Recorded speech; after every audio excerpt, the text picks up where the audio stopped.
Okay, तो video number 2 में हम डिस्कस करेंगे अब ट्रिमेटोड्स। ठीक है, इसमें जो है ना एक ही जो है ना ड्रग है, दैट इज़ द प्रेज़िक्वांटल। ठीक है, जो कि क्लिनिकली यूज़ होती है। इसकी यूजेज क्या है?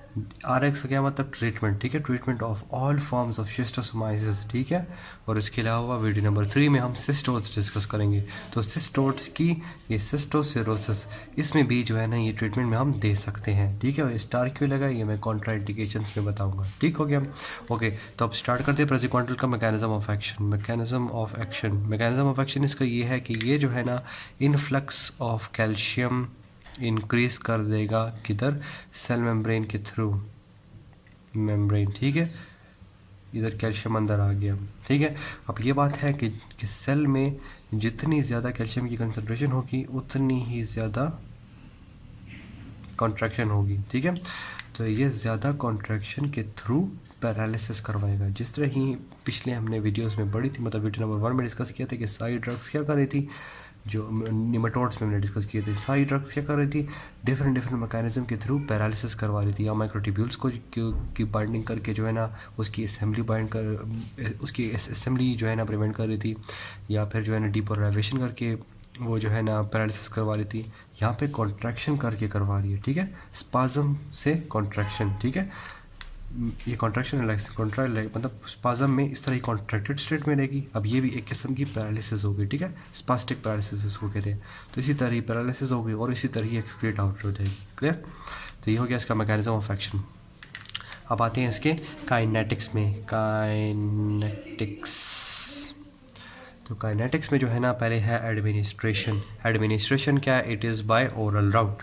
ठीक, फिर आते डिस्कस करते हैं एब्जॉर्प्शन में क्या है? इसमें जो है ना हमने मील दे के जो है ना पोस्ट पैरेंटली देने। ठीक है, मतलब कि आफ्टर द मील जो है ना हमने ड्रग देनी है, उसके बाद जो है इसकी मैक्सिमम या रैपिड एब्जॉर्प्शन होती है। ठीक हो गया। इसके बाद बात करेंगे इसकी डिस्ट्रीब्यूशन पे। डिस्ट्रीब्यूशन क्या है? It is highly distributed throughout the body. ठीक हो गया, और इसके अलावा जो है ना it is also distributed to the cerebrospinal fluid. ठीक है, तो CSF में भी जाके जाती है। ठीक हो गया। उसके अलावा इट कंसनट्रेट्स इन बाइल। ठीक है, मतलब कि लिवर में मैक्सिमम जाती है, वहाँ पे जो है ना यहाँ पे क्या होती है? बाइल में जो है ना कंसनट्रेट होती है। ठीक हो गया। उसके अलावा अब डिस्कस करते हैं मेटाबॉलिज्म लिवर में जाके हाईली कंसनट्रेट हो रही है ना, तो वहाँ पे इसकी मेटाबॉलिज्म भी होती है। तो एक्सटेंसिवली मेटाबॉलिज्म कौन से? By metabolism by oxidative. ठीक है, ऑक्सीडेटिवली मेटाबोलाइज हो जाते हैं। क्लियर? ओके, तो इसकी वजह से इसकी हाफ लाइफ भी शॉर्ट हो जाती है, क्योंकि ये एक्सटेंसिवली मेटाबोलाइज होती हैं। एक्सटेंसिव। ठीक है, तो इसकी वजह से इसकी हाफ लाइफ क्या है? डिक्रीज्ड है। समझ आ गई? ओके, तो ये सब कुछ हो गया। इसके बाद क्या रह गया फार्माकोकाइनेटिक्स में? इसका एक्सक्रीशन रह गया। It is excreted by urine और बाइल। मैंने कहा है कि बाइल में कंसनट्रेट होती है, तो बाइल से ऑब्वियसली एक्सक्रीट भी हो जाएगी। ठीक, कंसनट्रेट हुई बाइल में, मतलब कि लिवर में मेटाबॉलिज्म होती है, वहाँ से एक्सक्रीट आउट भी होती है। ठीक, तो ये हो गया इसके काइनेटिक्स। अब आते हैं इसके फार्माको डायनामिक्स में पहले मैकेनिज्म ऑफ एक्शन होता है, जो कि हमने डिस्कस कर लिया है।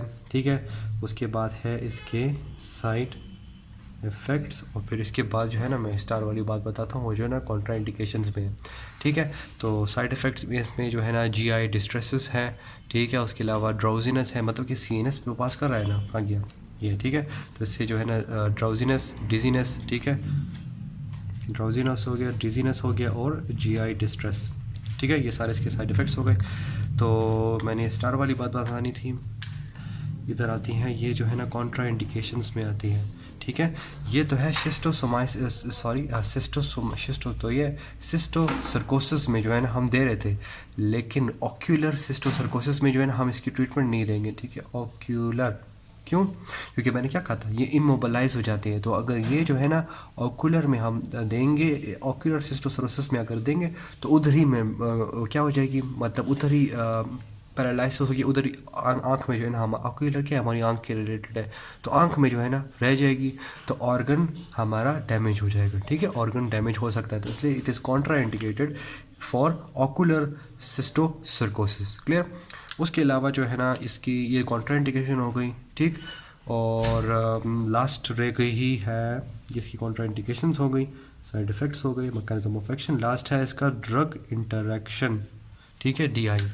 ड्रग इंटरेक्शन इसका किसके साथ है, एक है विद द कार्बामेज़ेपिन, ठीक है, ये क्या है, एंटी एपिलेप्टिक ड्रग है, सीएनएस के चैप्टर में डिस्कस करेंगे, ठीक है। उसके अलावा फिनेटोइन है, that is also an anti epileptic. और उसके अलावा जो है ना डेक्सोमेथाजोन, जो कि कॉर्टिकोस्टेरॉइड है, ठीक है, वो जो है ना डेक्सोमेथाजोन जो है ना हम एंडोक्राइन चैप्टर में डिस्कस करेंगे, ठीक है। और जो फिनेटोइन है एंड कार्बामेज़ेपिन है, वो जो है ना सीएनएस के एंटी एपिलेप्टिक चैप्टर में डिस्कस होंगे, ठीक है। तो यहाँ पे जो है ना दिस इज़ ऑल अबाउट ट्रिमेटोड्स। अब इसके बाद इसकी लास्ट वीडियो डिस्कस करते हैं जिसमें सिस्टोड्स फर्दर डिस्कस करेंगे, ठीक।